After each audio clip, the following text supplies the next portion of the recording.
के बाद मुझे इंसाफ नहीं मिला तो मैं यही अपनी इंतजार की लाश रखूंगी और यही उसका पूरा परिवार आज नहीं रह पा रहा हमें। किस साल तो तुमने क्यों मारा पड़ते हो? गलती से लग गया उसके चाकू, मैंने जानबूझ के नहीं मारा। अच्छा, गलती से लग गई? मैंने ऐसा कुछ मकसद नहीं था। जी हाँ दोस्तों, खटीमा बवाल के गुनहगार पर आखिरकार कानून का शिकंजा कस ही गया। पुलिस ने मुख्य आरोपी का एनकाउंटर कर दिया, लेकिन सवाल अब भी कायम है, क्या यही पूरा इंसाफ है? इस बवाल में शामिल बाकी चेहरे कब बेनकाब होंगे, कब पुलिस की गिरफ्त में आएंगे? खटीमा में मचा हंगामा अब सियासी और प्रशासनिक गलियारे में एक नई बहस को जन्म दे चुका है। खटीमा बवाल पर बड़े एक्शन की पूरी कहानी बताने के लिए आया हूं दोस्तों। नमस्कार, पहला आंख में पंकज रौतेला, आप देख रहे हैं उत्तराखंड न्यूज। दोस्तों, वीडियो को अंत तक जरूर देखिएगा। इतना संवेदनशील मामला, इतना अहम मामला, पूरा खटीमा चल गया। एक छोटा सा विवाद कैसे शोले में तब्दील हो गया, ये इस तस्वीर, इस घटना ने साबित कर दिया। दोस्तों, उत्तराखंड का खटीमा, यहां की सड़कें सन्नाटा पस रहा है, लेकिन हवा में अब भी गुस्सा तैर रहा है लोगों के। एक युवक की हत्या ने पूरे इलाके को उबाल कर रख दिया, ऐसा लगा।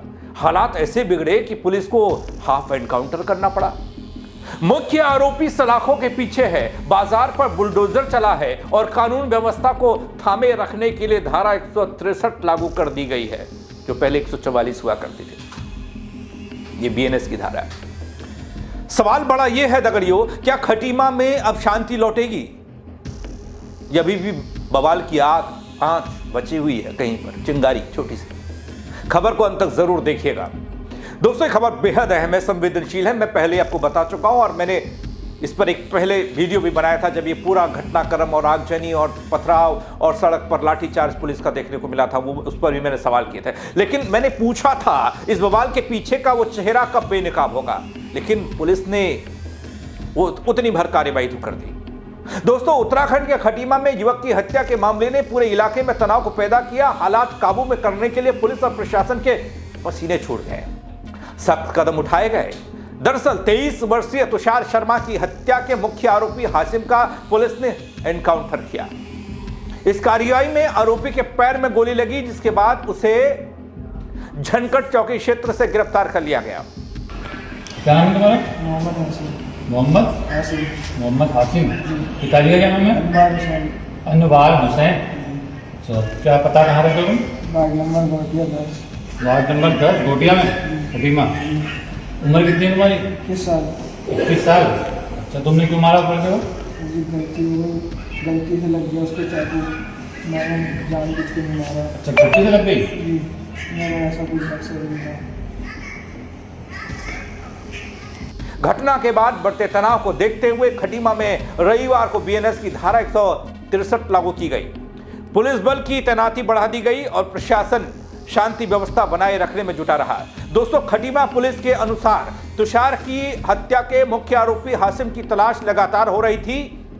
पुलिस टीम के साथ मुठभेड़ हुई, आरोपी के पैर में गोली लगी, जिसे हाफ एनकाउंटर बताया जा रहा है। घायल आरोपी को इलाज के लिए हिरासत में लिया गया। पुलिस का कहना यह कि आरोपी से पूछताछ की जा रही है। मामले में आगे क्या, वो भी बताऊंगा। मामले से जुड़े अन्य पहलुओं की जांच पुलिस कर रही है। पहले पुलिस का बयान दिखा देता हूं। ये दो पक्षों के लड़कों के बीच में परसों रात लड़ाई हो गई थी, तो उसमें एक 2-3 लड़के थे, उन्होंने चाकू से कुछ लड़कों को घायल कर दिया था। एक लड़के की मृत्यु भी हो गई थी हॉस्पिटल में। तो उसके बाद हमने अपनी टीमें निकाल कर उनको पकड़ने का प्रयास किया और कल हमें सफलता मिली। कल रात को हमारी पुलिस टीम ने उनको पकड़ लिया है। एक आदमी, वो लड़का जो मेन अक्यूज्ड है, वो पकड़ में आ गया है और उसने पुलिस से फायर भी किया था। जवाबी कार्रवाई में पुलिस ने भी फायर किया था। उसके पाँव में गोली लगी है, सुरक्षित है मगर वो, और अभी हॉस्पिटल में है। अन्य जो 2 आरोपी हैं सर, उसको लेकर कुछ चल रहा है पकड़ने? उनको भी प्रयास किए जा रहे हैं, उनको भी जल्दी पकड़ लिया जाएगा। माना जाएगी जल्द सफलता? जी, जल्दी मिलेगी। और स्थितियाँ वर्तमान में शांत है खटीमा की?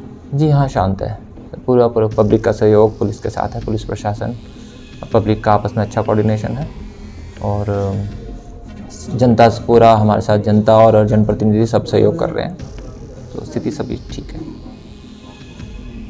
दोस्तों, यही आपको यह भी बता दूं कि युवक की हत्या की खबर फैलते ही इलाके में आक्रोश फैला। गुस्साए लोगों ने हमलावरों की दुकान में आग लगा दी, जिससे मौके पर अफरा तफरी मची। हालात बिगड़ता देख प्रशासन को तुरंत दखल देना पड़ा। आगजनी की सूचना पर दमकल विभाग की टीमें पहुंची, स्थिति को काबू किया। इतना ही नहीं था दोस्तों, स्थिति को देखते हुए खटीमा के संवेदनशील इलाकों में अतिरिक्त पुलिस बल की तैनाती हो गई। चप्पे चप्पे पर पुलिस वाले। प्रशासन का कहना यह कि किसी भी तरह की अफवाह फैलाने वालों पर सख्त कार्रवाई होगी। पुलिस लगातार गश्त कर रही है ताकि कानून व्यवस्था बनी रहे। दोस्तों, अगर इस बवाल की जड़ में जाऊं ना, तो पूरी घटना शुक्रवार रात की है, जब खटीमा रोडवेज परिसर में दो पक्षों के बीच में महज कहासुनी हुई थी। विवाद इतना बढ़ गया कि चाकूबाजी हो गई। इस दौरान 23 साल के तुषार शर्मा की मौके पर मौत हो गई, जबकि 2 अन्य युवक गंभीर रूप से घायलों को नाजुक हालत में हायर सेंटर रेफर किया गया। इसके अलावा एक और तस्वीर खटीमा में देखने को मिली दोस्तों, वो ये कि हत्या के बाद प्रशासन ने सख्त कदम उठाते हुए घटनास्थल पर बुलडोजर चला दिया। जो लोग दोषी थे, उनके परिजनों के जितने भी वहां पर दुकानें थी, आशियाने थे, बुलडोजर चल गया। बताया गया कि आरोपी के पिता की चाय की दुकान समेत आसपास की कई दुकानों पर बुलडोजर चला। प्रशासन का कहना यह कि कार्रवाई नियमों के तहत हुई है। दोस्तों, खटीमा में तुषार शर्मा हत्याकांड में मुख्य आरोपी हासिम हाफ एनकाउंटर में गिरफ्तार तो हो गया, लेकिन बाकी गुनहगार अभी भी फरार हैं। इसमें कई लोगों के नाम सामने आ रहे हैं, लेकिन उनकी गिरफ्तारी कब होगी? पुलिस लगातार उनके सुराग तलाश रही है। दावा किया जा रहा है कि जल्द ही उन्हें भी सलाखों के पीछे लाया जाएगा। प्रशासन ने साफ कर दिया दगड़ियों कि कानून की पकड़ ढीली नहीं होने दी जाएगी। खटीमा में अब शांति बहाल करने के लिए हर संभव कदम उठाया जा रहा है। ऐसे में लोगों की निगाह अब इन फरार आरोपियों की गिरफ्तारी पर जा टिकी है।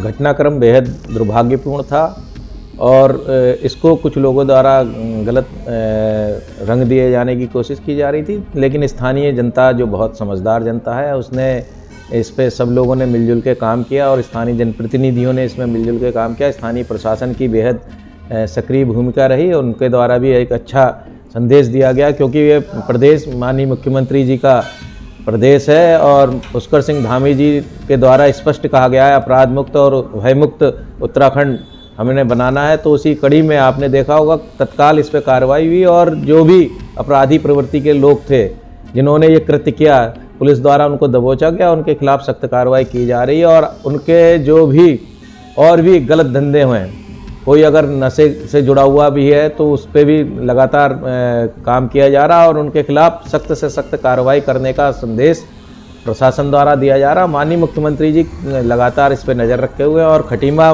का जो माहौल बिगाड़ने की कोशिश करेंगे तो हम सभी लोग मिलजुल के उसका विरोध करते हैं और खटीमा एक सौहार्दपूर्ण माहौल हमेशा बना रहे, इसकी हम लोग परिकल्पना करते हैं कि खटीमा जो पहले से एक सौहार्दपूर्ण और सद्भावना वाला यहाँ पे वो रहा है, उसकी बनी रहे।